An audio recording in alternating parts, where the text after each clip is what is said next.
सभी को नमस्कार। आज का जो टॉपिक है विश्वविद्यालय परीक्षा की दृष्टि से और कंपटीशन अर्थात प्रतियोगी परीक्षा की दृष्टि से बहुत ही महत्वपूर्ण है। टॉपिक का नाम है प्रत्यय। परश्चय या बाद में जिसका अर्थ निकलता है। अब प्रश्न उठता है कि प्रत्यय कहते किसे हैं। तो धातु प्रातिपदिकस्य वा पश्चात यश प्रयोगे क्रियते से प्रत्यय इति कथ्यते। अर्थात धातुपद, संज्ञा, सर्वनाम तथा विशेषण पदों के अंत में किसी अर्थ को स्पष्ट करने के लिए जो पदांश जोड़े जाते हैं उन्हें प्रत्यय कहते हैं। प्रत्यय मुख्यतः 3 प्रकार के होते हैं, या यूँ कहें कि प्रत्यय के मुख्यतः 3 भेद होते हैं। नंबर 1 कृत प्रत्यय, नंबर 2 तद्धित प्रत्यय, नंबर 3 स्त्री प्रत्यय। पहला प्रत्यय है कृत प्रत्यय, अर्थात जिन प्रत्ययों का प्रयोग धातुओं के पश्चात किया जाता है वे कृत प्रत्यय कहलाते हैं। तद्धित प्रत्यय जिन प्रत्ययों का प्रयोग शब्द के पश्चात किया जाता है वे तद्धित प्रत्यय कहलाते हैं। और स्त्री प्रत्यय जिन प्रत्ययों का प्रयोग धातु और शब्द, धातु या शब्द के पश्चात किया जाता है उन्हें स्त्री प्रत्यय कहते हैं।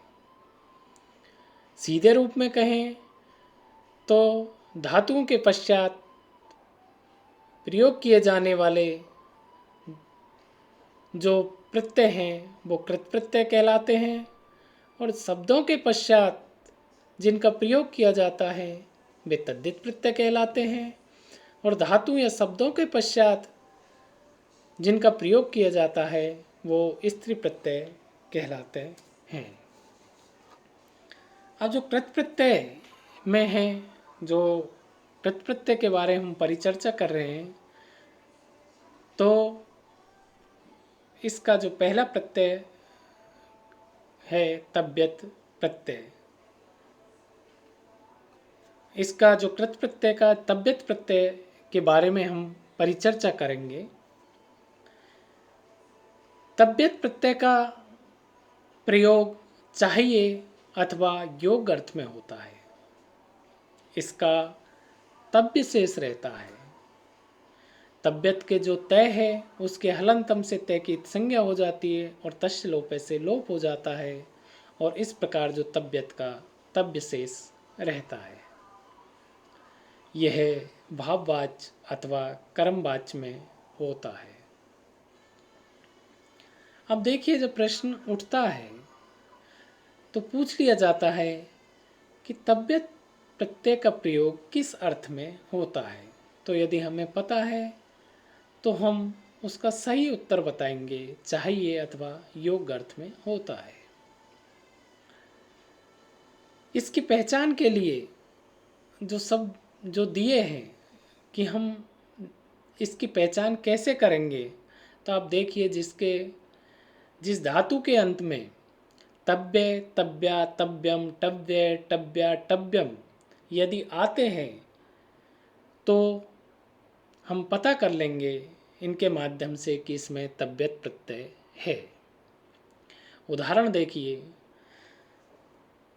पठ धातु है और इसमें तव्यत प्रत्यय है, तो हमारे जो शब्द बनेंगे पुल्लिंग, स्त्रीलिंग और नपुंसकलिंग में पठितव्य, पठितव्या और पठितव्यम। अब देखिए, इसमें जो तव्य, तव्या और तव्यम जो हमने पहचान के ऊपर जो के लिए जो बताए थे कि यदि ये आते हैं तो इसमें तब्यत प्रत्यय होता है, तो इस प्रकार हम पहचान कर लेते हैं। क्री धातु में आप देख लीजिए, यदि तब्यत प्रत्यय लगाते हैं तो कर्तव्य, कर्तव्य, कर्तव्यम। इसी प्रकार हर्ष में हसीतव्य, हसीतव्य, हसीतव्यम। इसी प्रकार जो दृष्ट धातु में तब्यत प्रत्यय लगाते हैं तो दृष्टव्य, दृष्टव्या, दृष्टव्यम। हन में यदि लगाते हैं तो हंतव्य, हंतव्यम और हंतव्यम। इस प्रकार इसके रूप बनते हैं। अगला जो कृत प्रत्यय का ही प्रत्यय है, अनियर प्रत्यय। अनियर प्रत्यय है जो तब्यत प्रत्यय का समानार्थक है। अनियर प्रत्यय का प्रयोग भी चाहिए अथवा योग्य अर्थ में होता है।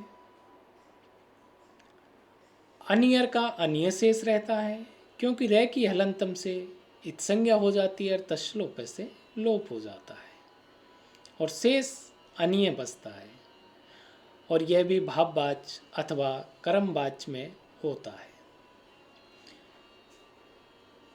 इसकी पहचान भी हम, यदि धातु के अंत में अनिय, अनिया, अनियम, अणिय, अणिया, अणियम यदि ये हैं तो हम पहचान कर पाएंगे कि इसमें अनियर प्रत्यय है। जैसे देख लीजिए, पठ में यदि हम अनियर जोड़ेंगे तो पठनीय, स्त्रीलिंग में पठनीय बनेगा और नपुंसकलिंग में पठनीयम बनेगा। इसी प्रकार क्री धातु में अनियर जोड़ेंगे तो कर्णीय, कर्णीय, कर्णीयम शब्द बनेंगे। हस धातु में अनियर यदि हम जोड़ते हैं तो हसनीय, हसनिया, हसनियम, इस प्रकार शब्द बनेंगे। दृश्य धातु में हम अनियर प्रत्यय जोड़ते हैं तो दर्शनीय, दर्शनीय और दर्शनीयम, इस प्रकार शब्द बनेंगे।